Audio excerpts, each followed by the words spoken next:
কেউ বলে জীবন খুব ক্ষণস্থায়ী, কেউ বলে জীবন হলো একটা সুন্দর স্বপ্নের মতো, আবার কেউ বলবে জীবন হলো এক কঠোর সত্য। কিন্তু জীবন আসলে কি? জীবনের দিকে তাকিয়ে হাসেন, তাহলে আপনি সামনে হাসি মুখী দেখতে পাবেন। এবার যদি আপনি গম্ভীর হয়ে থাকেন, তাহলে আপনি একজন রুষ্ট ব্যক্তি দেখতে পাবেন। শেষে সবথেকে বেশি গুরুত্বপূর্ণ হলো আপনার চেষ্টা। আপনাকে সবসময় চেষ্টা করতে হবে যাতে আপনি নিজেকে প্রসন্ন এবং ইতিবাচক মনোভাবে রাখেন। এটা হলো আপনারই উত্তরদায়িত্ব, তাকে পালন করুন। এই মনকে প্রসন্ন রাখুন, এই সংসারকে সুন্দর বলে মনে হবে। আর এই মন প্রসন্ন হয়ে বলবে, রাধা রাধা। এই বৃহৎ বৃক্ষকে দেখুন, অত্যন্ত শক্তিশালী বৃক্ষ। এটা সবারই প্রিয়, তা সে ছোট হোক বা বড়, বৃদ্ধ হোক বা জোয়ান, সবাই ভালোবাসে এই বৃক্ষকে। আর সত্যি বলতে এই বৃক্ষ সবাইকে সেবা না।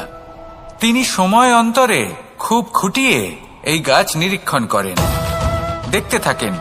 যদি কোনো এমন শাখা থাকে যা রোগগ্রস্ত, তাহলে সেটা কেটে আলাদা করে দেন। যদি এমন কোনো শাখা থাকে যা মৃত, তাহলে সেটা আলাদা করে দেন।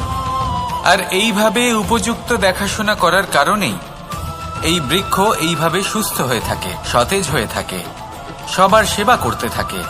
আপনাকেও নিজের সাথে সেটাই করতে হবে। নিজের জন্য আপনাকে একজন কুশল মালী হয়ে উঠতে হবে। রক্ষা করতে হবে নিজের শরীরের, নিজের মনের। আপনার শরীর যদি রোগগ্রস্ত হয়ে পড়ে, তাহলে ওষুধ গ্রহণ করতে হবে। যদি এই মন কোনো এক কারণে বিচলিত হয়ে পড়ে, তাহলে তার থেকে নিজেকে মুক্ত করতে হবে। আপনি যদি নিজের যত্ন নেন, তবেই এই বৃক্ষের মতো হতে পারবেন। সেই বৃক্ষ যে সবারই প্রিয়, সবাইকেই সেবা করে। আসুন আমার সাথে ভালোবেসে বলুন, রাধা রাধা।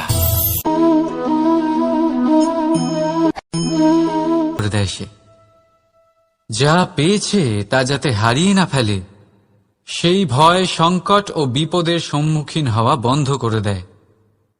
সেই পথটাই ভুলে যায় যাতে চলে সে সাফল্য অর্জন করেছে। এটা অনুচিত। জীবনে যে কোনো পরিস্থিতি আসুক, যে কোনো অবস্থায় থাকুন, আহ্বানগুলোকে স্বীকার করুন। কারণ যদি আপনি সেই আহ্বান স্বীকার করেন, তবেই আপনি এই সংসারকে কিছু দেওয়ার উপযোগী হয়ে উঠবেন। যদি সফল হন, তাহলে এই সংসারকে নেতৃত্ব দিতে পারবেন। আর যদি অসফল হন, তাহলে শিক্ষা পাবেন যে কি করা উচিত নয়।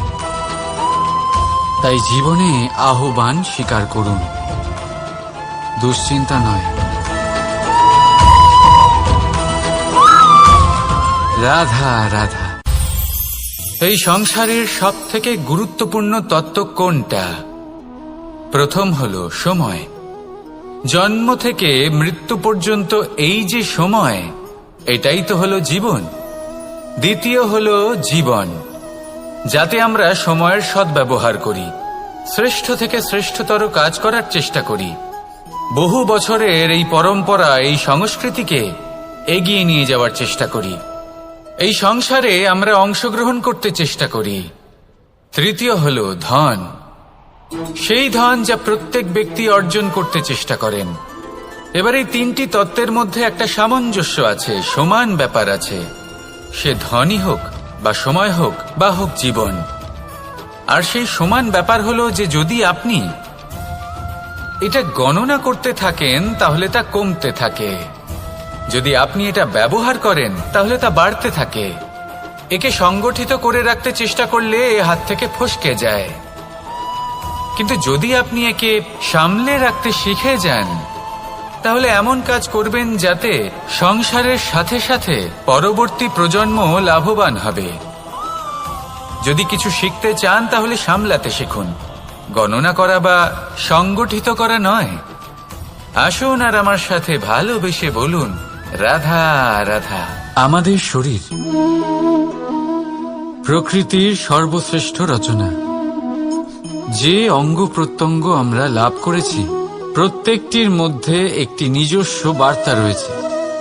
একটু ভেবে দেখুন, দুটি চোখ দিয়েছে দেখার জন্য, দুটি কান দিয়েছে শোনার জন্য, নাসিকাও আছে দুটি, দুটি হাত দিয়েছে দ্বিগুণ পরিশ্রম করার জন্য, কিন্তু জিভ শুধুমাত্র একটি। তার উপরেও তীক্ষ্ণ বলিষ্ঠ দাঁত দিয়েছে তার রক্ষার জন্য। কখনো ভেবে দেখেছেন কেন?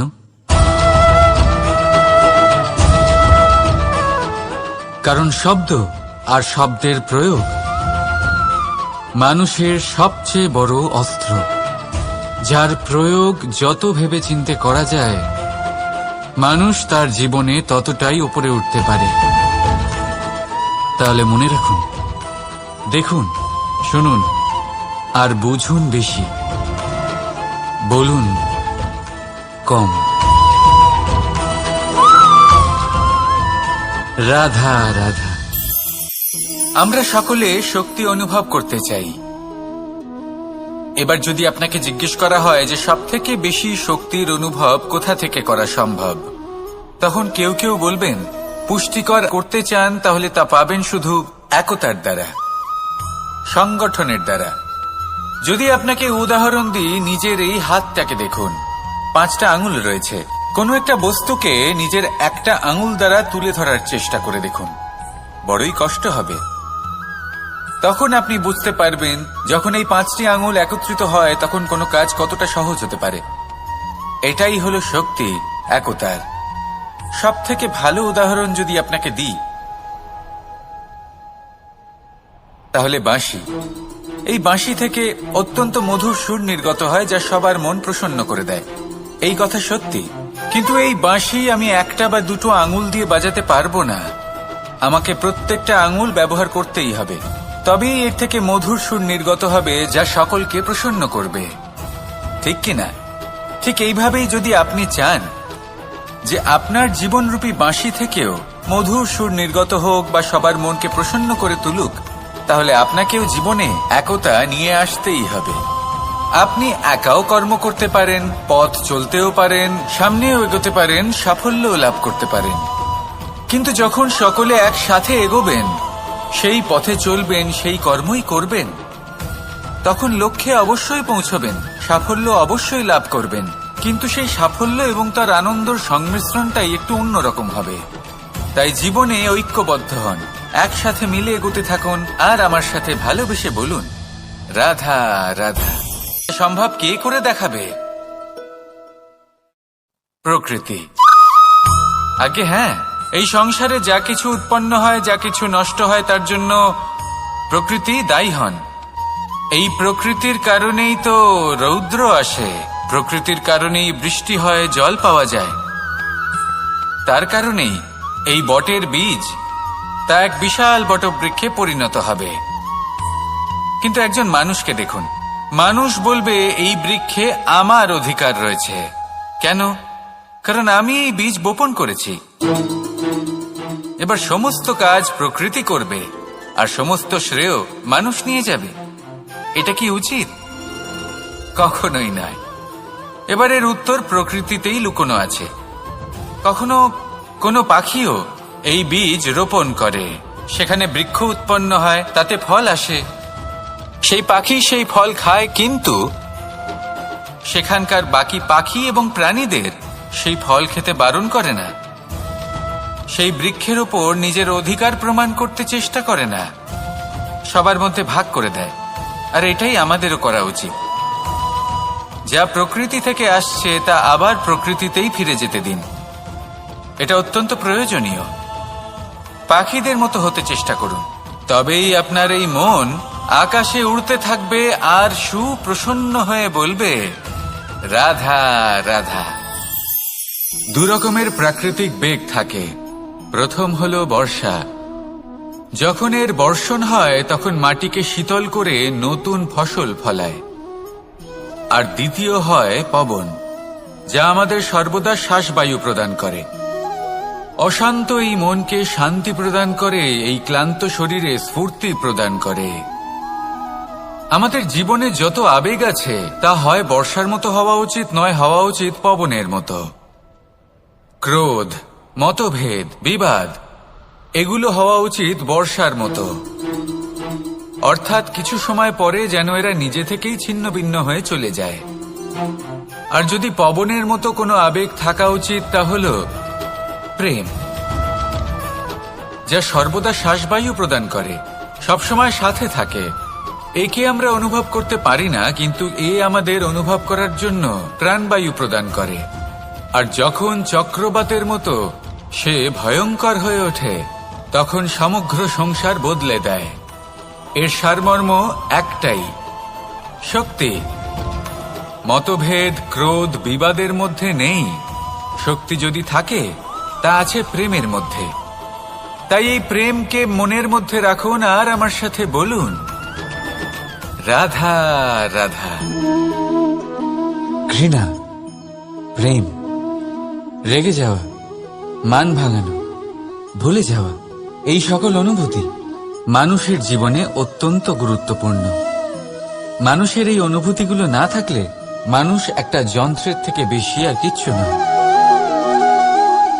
কিন্তু এই অনুভূতি আপনি ভুল দিকে চালিত করলে এরাও আপনাকে আর মানুষের মতো বাঁচতে দেবে না। যদি ঘৃণার কথা বলেন, যদি আপনি কোনো ব্যক্তিকে ঘৃণা করেন, সেটা কেন? ব্যক্তিকে ঘৃণা করবেন কেন? ঘৃণা করুন তার স্বভাবগুলিকে, সেই স্বভাবগুলিকে যা সেই ব্যক্তিকে অপ্রিয় করে তুলছে। কারণ স্বভাব পাল্টানো যায়। সেইভাবেই রাগ করুন, কিন্তু তাদের কথায়, তাদের ওপরে নয়। কারণ কথা বদলে দেওয়া সম্ভব। ভুলতে হলে ভুলুন তাদের ত্রুটি, তাদের নয়। কারণ ভুল অবশ্যই শুধরে নেওয়া যায়। প্রেম করুন তবে তাদের আত্মার সাথে, তাদের অনুভূতির সাথে, শরীরের সাথে নয়। কারণ শরীর হলো নশ্বর। বলুন, কিন্তু খারাপ ভাবে নয়, ভালোবেসে। রাধা রাধা। মুঠো হাতের শক্তি বেশি, মুঠো খুললেই তা দুর্বল। তা এমন কি থাকা উচিত এই বন্ধ মুঠোয় যা লাখের সমান? মানসিকতা এবং স্বপ্ন। মানুষ জন্মগ্রহণ করে, তার মানসিকতা সময়ের সাথে উন্নত হয়। মানসিকতা অনুযায়ী সে স্বপ্ন দেখে, আর সেই স্বপ্ন সার্থক করতে সে পরিশ্রম করতে থাকে। কিন্তু খুব গুরুত্বপূর্ণ একটা কথা আছে যা আপনার মনে রাখা উচিত। আপনার এই মানসিকতা, আপনার এই স্বপ্ন, তা যেন আপনার নিয়ন্ত্রণে থাকে। আপনার বন্ধ মুঠোয় যেন এর লাগাম থাকে, আপনি যেন এর প্রভু হন। যদি তা হয় তবেই আপনি লাভবান হবেন। যদি এরা আপনাকে নিয়ন্ত্রণ করতে থাকে, যদি আপনার মুঠো খুলে যায়, না পথ আপনার নিয়ন্ত্রণে থাকবে, না মানসিকতা থাকবে, না স্বপ্ন নিয়ন্ত্রণে থাকবে। আর যদি তাই হয় তাহলে আপনি আপনার ভবিষ্যৎ নষ্ট করে ফেলবেন। তাই নিয়ন্ত্রণ করতে শিখুন নিজের বিচার বুদ্ধি, নিজের মানসিকতা, নিজের স্বপ্নকে। নিজের এই স্বপ্ন পূরণ করুন আর আমার সাথে ভালোবেসে বলুন, রাধা রাধা। প্রত্যেক প্রাণী ভালোভাবে জীবন যাপন করতে চান, এটা তাদের স্বভাবে আছে এবং ভাবাটা অনুচিত নয়। কিন্তু একটা ভালো জীবনের গুরুত্বপূর্ণ অংশ কোনটা? বসবাসের স্থান, সেই স্থান যেখানে আমরা জীবন অতিবাহিত করি। এবার মানুষ ভাবতে পারেন যে একটা ভালো বাসস্থানের অর্থ কি? সেই স্থান যেখানে সহজে জল পাওয়া যায়, যেখানে শুদ্ধ বায়ু পাওয়া যায়, যেখানে আনাজ উৎপন্ন হয়। এটা জীবনযাপনের জন্য পর্যাপ্ত বটে, কিন্তু ভালো জীবনযাপনের জন্য আরো একটা কথা আপনাকে বুঝতে হবে। সাধু, জ্ঞানী, পণ্ডিত ব্যক্তি, এই সকল মহাপুরুষ, এনাদের যে বাসস্থান তা অত্যন্ত বিশেষ হয়। এখানে এক ধরনের বিশেষ ইতিবাচক শক্তি থাকে, এমন একটা স্থান যেখানে দেবতারাও বিচরণ করেন। জীবন আমরা সবাই যাপন করি, কিন্তু জীবনের উদ্দেশ্য শুধুমাত্র জীবন যাপন করা নয়। জীবনের উদ্দেশ্য হল মুক্তি লাভ করা। আর এই সকল সাধু, জ্ঞানী, পণ্ডিত ব্যক্তি, এই সকল মহাপুরুষ আপনাকে মুক্তির পথে নিয়ে যেতে পারেন। কারণ এরা হলেন সেই মহাপুরুষ যারা নিজেদের অন্তরের বিকার, অহংকার, ক্রোধ, বিদ্বেষ এই সকল দোষগুলিকে ত্যাগ করেছেন, এদের ওপর বিজয় লাভ করেছেন। এমনই একজন ব্যক্তি আপনাকে মুক্তির পথে নিয়ে যেতে পারে। প্রয়োজন হলো শুধুই এনাদের চিনতে পারা, এদের কথা বুঝতে পারা এবং এদের দেখানো পথে চলা। যদি আপনি এটা করতে পারেন, তাহলে এই মন প্রফুল্ল হয়ে বলবে, রাধা রাধা। বিগত দিনের কিছু কথা মনে পড়ে গেল। এক অদ্ভুত ঘটনা। এই সংসারের সব থেকে শ্রেষ্ঠ আশ্চর্য কোনটি? এই প্রশ্ন আমি আপনাকে জিজ্ঞেস করছি।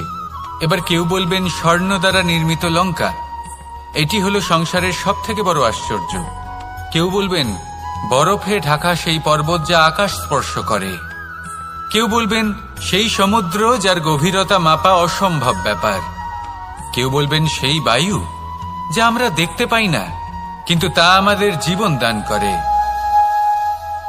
সংসারের সব থেকে বড় আশ্চর্য কি, সেই প্রশ্নের উত্তর যুধিষ্ঠির দিয়েছিলেন, আর তা ছিল শ্রেষ্ঠ উত্তর এবং উচিত।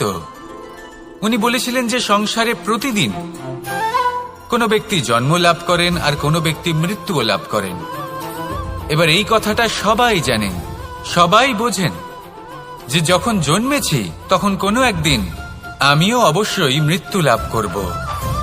এবার যখন এই কথা প্রত্যেকটা মানুষ জানেন, তখন কেন প্রত্যেক মানুষ এই চিন্তায় থাকেন, এই নিয়ে কষ্ট পান, এই নিয়ে ব্যাকুল হয়ে থাকেন যে উনি একদিন মৃত্যু লাভ করবেন, তার থেকে দূরে পালাতে চেষ্টা করেন? বলেন যে আমি মৃত্যু লাভ করতে চাই না। কেন? যেখানে কোনো না কোনো দিন এটা অবশ্যই হবে। এ হলো ব্রহ্ম সত্য। এই যে ব্যাকুলতা, এই ভয়, এই যন্ত্রণা, এই চিন্তা তার মনকে বাঁচতেই দেয় না, এই জীবন অনুভবই করতে দেয় না। সেই জন্য এই চিন্তা, ব্যাকুলতা, ভয় এসবের কি লাভ? কোনো লাভ নেই। সেই জন্য যতক্ষণ জীবনযাপন করছেন, প্রত্যেক মুহূর্ত যেন শ্রেষ্ঠ হয়, আনন্দময় হয়, প্রেমের দ্বারা পরিপূর্ণ হয়, সেই চেষ্টা করুন। চেষ্টা করুন যাতে আপনি যে কাজ করছেন তার দ্বারা যেন অন্যের মঙ্গল হয়। এই প্রচেষ্টাই আপনার জীবনকে প্রসন্নতা আর প্রেম দ্বারা ভরিয়ে তুলবে। এই মন সুপ্রসন্ন হয়ে বলবে, রাধা রাধা। এই পুকুর দেখছেন আপনি?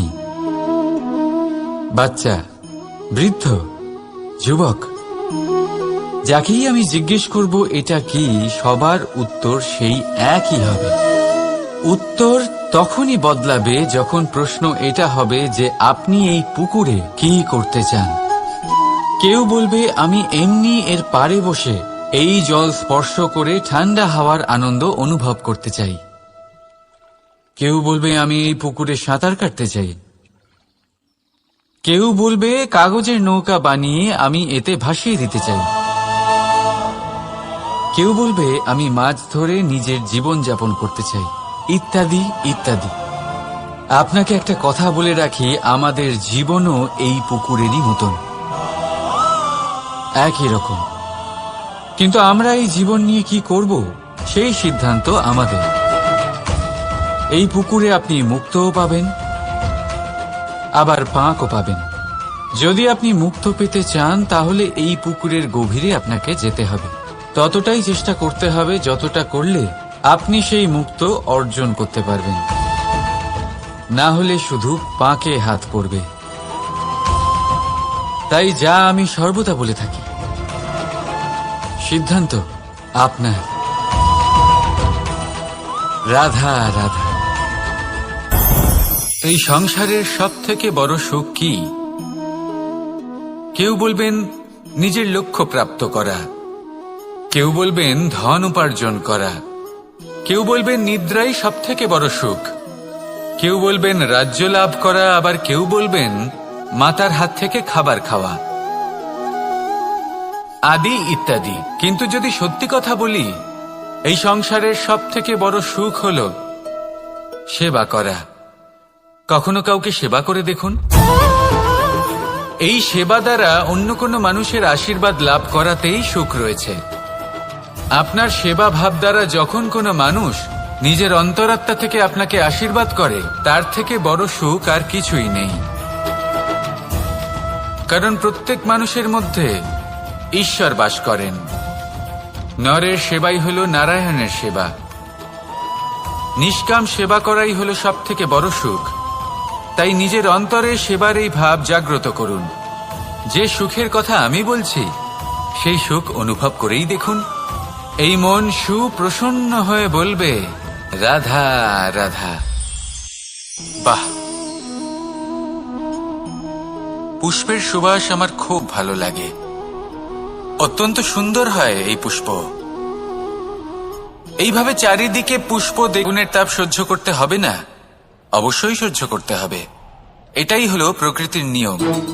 এই নিয়ম কিন্তু আমরা সবাই জানি, কিন্তু আমাদের মধ্যে বেশিরভাগ মানুষ এই বিভ্রান্তি নিয়ে বাঁচি যে এই যে প্রকৃতির নিয়ম তা আমার ওপর প্রযোজ্য নয়। তা কিন্তু নয়। আমাদের চতুর্দিকে এই যে নিসর্গ রয়েছে, আমরা তার কতটা ক্ষতি করি সেটা একবার ভেবে দেখুন। আমরা বনাঞ্চল জ্বালিয়ে দিই, বায়ু দূষিত করি, জল দূষিত করি, প্রাণীদের হত্যা আমরা করি। কেন? এই নিসর্গ আমরা নষ্ট করি, যদিও আমরা জানি যে আমরাও হলাম এই নিসর্গেরই অংশ। এবার দেখুন, শরীরের কোনো অংশে যদি আগুন ধরান, আস্তে আস্তে সমস্ত শরীরও জ্বলে যাবে। সেইভাবেই নিসর্গ যদি নষ্ট হয়ে যায়, তাহলে মনুষ্য জাতিও নষ্ট হয়ে যাবে। তাই এই যে নিসর্গ আপনি দেখছেন, এই পুষ্প, এই বৃক্ষ, বায়ু, জল, এদের সকলকে রক্ষা করুন, নষ্ট নয়।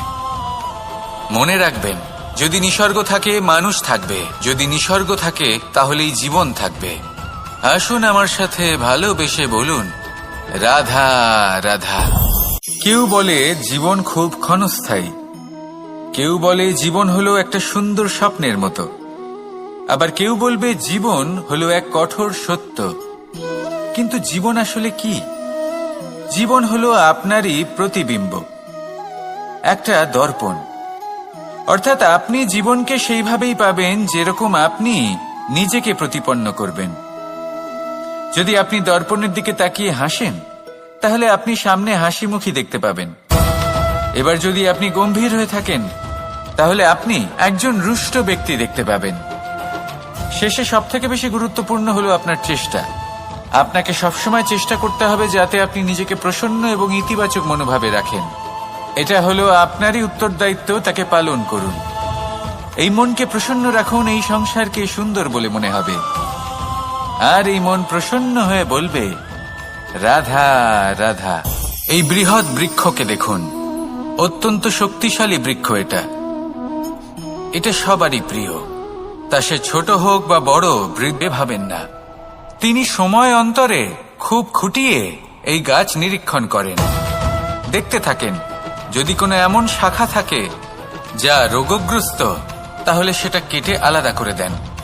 যদি এমন কোনো শাখা থাকে যা মৃত, তাহলে সেটা আলাদা করে দেন। আর এইভাবে উপযুক্ত দেখাশোনা করার কারণেই এই বৃক্ষ এইভাবে সুস্থ হয়ে থাকে, সতেজ হয়ে থাকে, সবার সেবা করতে থাকে। আপনাকেও নিজের সাথে সেটাই করতে হবে। নিজের জন্য আপনাকে একজন কুশল মালী হয়ে উঠতে হবে। রক্ষা করতে হবে নিজের শরীরের, নিজের মনের। আপনার শরীর যদি রোগগ্রস্ত হয়ে পড়ে, তাহলে ওষুধ গ্রহণ করতে হবে। যদি এই মন কোনো এক কারণে বিচলিত হয়ে পড়ে, তাহলে তার থেকে নিজেকে মুক্ত করতে হবে। আপনি যদি নিজের যত্ন নেন, তবেই এই বৃক্ষের মতো হতে পারবেন। সেই বৃক্ষ যে সবারই প্রিয়, সবাইকেই সেবা করে। আসুন আমার সাথে ভালোবেসে বলুন, রাধা রাধা।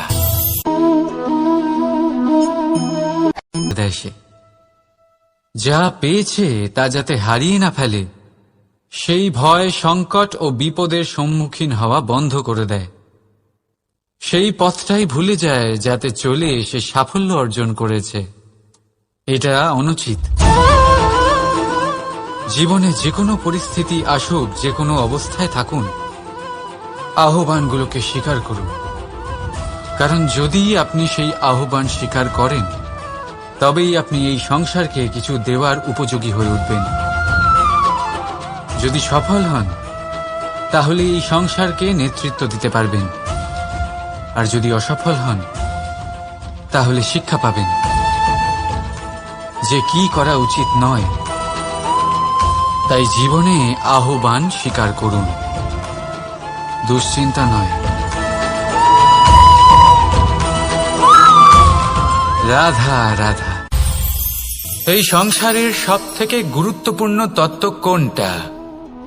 প্রথম হলো সময়।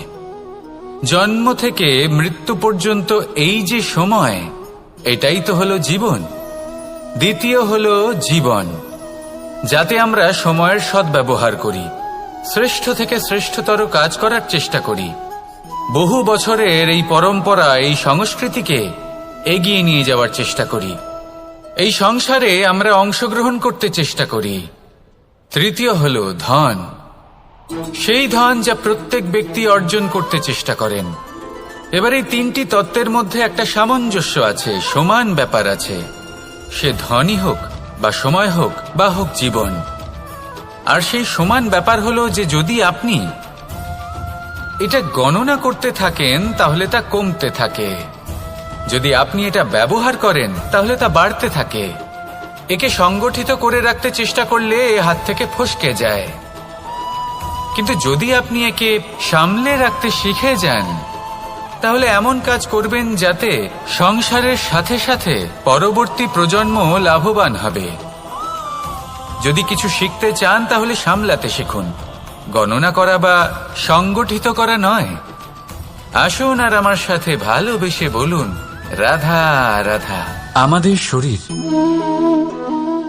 প্রকৃতির সর্বশ্রেষ্ঠ রচনা। যে অঙ্গ প্রত্যঙ্গ আমরা লাভ করেছি প্রত্যেকটির মধ্যে একটি নিজস্ব বার্তা রয়েছে। একটু ভেবে দেখুন, দুটি চোখ দিয়েছে দেখার জন্য, দুটি কান দিয়েছে শোনার জন্য, নাসিকাও আছে দুটি, দুটি হাত দিয়েছে দ্বিগুণ পরিশ্রম করার জন্য। কিন্তু জীব শুধুমাত্র একটি, তার উপরেও তীক্ষ্ণ বলিষ্ঠ দাঁত দিয়েছে তার রক্ষার জন্য। কখনো ভেবে দেখেছেন কেন?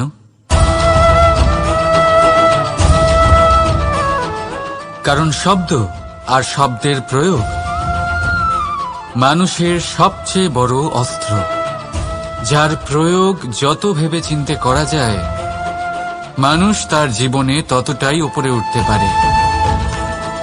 তাহলে মনে রাখুন, দেখুন, শুনুন আর বুঝুন বেশি, বলুন কম।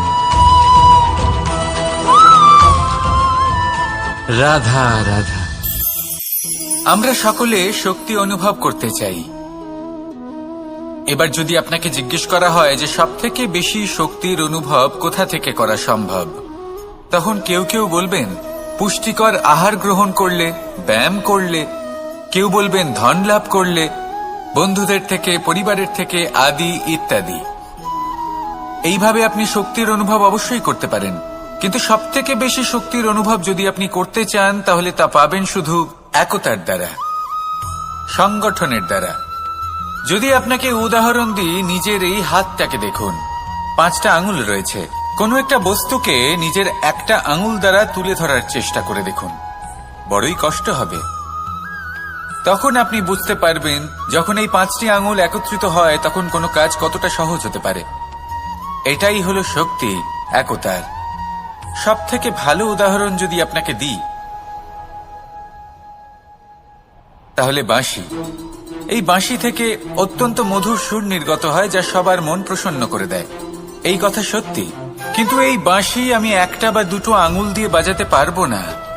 আমাকে প্রত্যেকটা আঙুল ব্যবহার করতেই হবে, তবেই এর থেকে মধুর সুর নির্গত হবে যা সকলকে প্রসন্ন করবে, ঠিক কিনা? ঠিক এইভাবেই যদি আপনি চান যে আপনার জীবনরূপী বাঁশি থেকেও মধুর সুর নির্গত হোক বা সবার মনকে প্রসন্ন করে তুলুক, তাহলে আপনাকেও জীবনে একতা নিয়ে আসতেই হবে। আপনি একাও কর্ম করতে পারেন, পথ চলতেও পারেন, সামনেও এগোতে পারেন, সাফল্যও লাভ করতে পারেন। কিন্তু যখন সকলে একসাথে এগোবেন, সেই পথে চলবেন, সেই কর্মই করবেন, তখন লক্ষ্যে অবশ্যই পৌঁছবেন, সাফল্য অবশ্যই লাভ করবেন। কিন্তু সেই সাফল্য এবং তার আনন্দর সংমিশ্রণটাই একটু অন্যরকম হবে। তাই জীবনে ঐক্যবদ্ধ হন, একসাথে মিলে এগোতে থাকুন, আর আমার সাথে ভালোবেসে বলুন, রাধা রাধা। এই হলো বটগাছের একটা বীজ।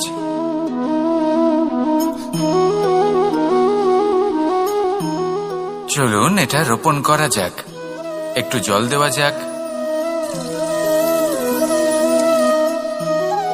এবার এখানে একটা বিশাল বটবৃক্ষ উৎপন্ন হবে। কিন্তু কিভাবে? এতে কে সাহায্য করবে? এটা সম্ভব কে করে দেখাবে? প্রকৃতি। আগে হ্যাঁ, এই সংসারে যা কিছু উৎপন্ন হয়, যা কিছু নষ্ট হয়, তার জন্য প্রকৃতি দায়ী হন। এই প্রকৃতির কারণেই তো রৌদ্র আসে, প্রকৃতির কারণেই বৃষ্টি হয়, জল পাওয়া যায়। তার কারণেই এই বটের বীজ তা এক বিশাল বটবৃক্ষে পরিণত হবে। কিন্তু একজন মানুষকে দেখুন, মানুষ বলবে এই বৃক্ষে আমার অধিকার রয়েছে। কেন? কারণ আমি এই বীজ বপন করেছি।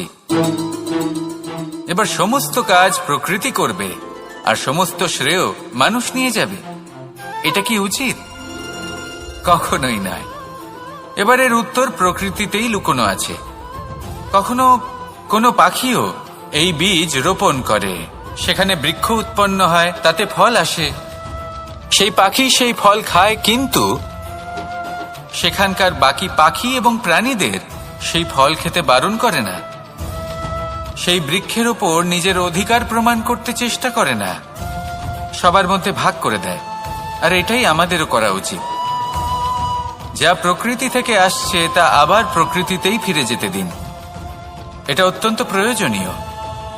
পাখিদের মতো হতে চেষ্টা করুন, তবেই আপনার এই মন আকাশে উড়তে থাকবে আর সুপ্রসন্ন হয়ে বলবে, রাধা রাধা। দুরকমের প্রাকৃতিক বেগ থাকে। প্রথম হলো বর্ষা।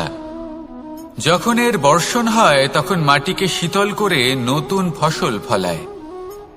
আর দ্বিতীয় হয় পবন, যা আমাদের সর্বদা শ্বাসবায়ু প্রদান করে। অশান্ত এই মনকে শান্তি প্রদান করে, এই ক্লান্ত শরীরে স্ফূর্তি প্রদান করে। আমাদের জীবনে যত আবেগ আছে তা হয় বর্ষার মতো হওয়া উচিত, নয় হওয়া উচিত পবনের মতো। ক্রোধ, মতভেদ, বিবাদ, এগুলো হওয়া উচিত বর্ষার মতো। অর্থাৎ কিছু সময় পরে যেন এরা নিজে থেকেই ছিন্ন ভিন্ন হয়ে চলে যায়। আর যদি পবনের মতো কোনো আবেগ থাকা উচিত, তা হল প্রেম, যা সর্বদা শ্বাসবায়ু প্রদান করে, সবসময় সাথে থাকে। একে আমরা অনুভব করতে পারি না, কিন্তু এ আমাদের অনুভব করার জন্য প্রাণবায়ু প্রদান করে। আর যখন চক্রবাতের মতো সে ভয়ঙ্কর হয়ে ওঠে, তখন সমগ্র সংসার বদলে দেয়। এর সারমর্ম একটাই, শক্তি। মতভেদ, ক্রোধ, বিবাদের মধ্যে নেই। শক্তি যদি থাকে তা আছে প্রেমের মধ্যে। তাই এই প্রেমকে মনের মধ্যে রাখুন আর আমার সাথে বলুন, রাধা রাধা। ঘৃণা, প্রেম, রেগে যাওয়া, মান ভাঙানো, ভুলে যাওয়া, এই সকল অনুভূতি মানুষের জীবনে অত্যন্ত গুরুত্বপূর্ণ। মানুষের এই অনুভূতিগুলো না থাকলে মানুষ একটা যন্ত্রের থেকে বেশি আর কিচ্ছু নয়। কিন্তু এই অনুভূতি আপনি ভুল দিকে চালিত করলে এরাও আপনাকে আর মানুষের মতো বাঁচতে দেবে না। যদি ঘৃণার কথা বলেন, যদি আপনি কোনো ব্যক্তিকে ঘৃণা করেন, সেটা কেন? ব্যক্তিকে ঘৃণা করবেন কেন? ঘৃণা করুন তার স্বভাবগুলিকে, সেই স্বভাবগুলিকে যা সেই ব্যক্তিকে অপ্রিয় করে তুলছে। কারণ স্বভাব পাল্টানো যায়। সেইভাবেই রাগ করুন, কিন্তু তাদের কথায়, তাদের ওপরে নয়। কারণ কথা বদলে দেওয়া সম্ভব। ভুলতে হলে ভুলুন তাদের ত্রুটি, তাদের নয়। কারণ ভুল অবশ্যই শুধরে নেওয়া যায়। প্রেম করুন তবে তাদের আত্মার সাথে, তাদের অনুভূতির সাথে, শরীরের সাথে নয়। কারণ শরীর হলো নশ্বর। বলুন কিন্তু খারাপ ভাবে নয়, ভালোবেসে। রাধা রাধা। মুঠো হাতের শক্তি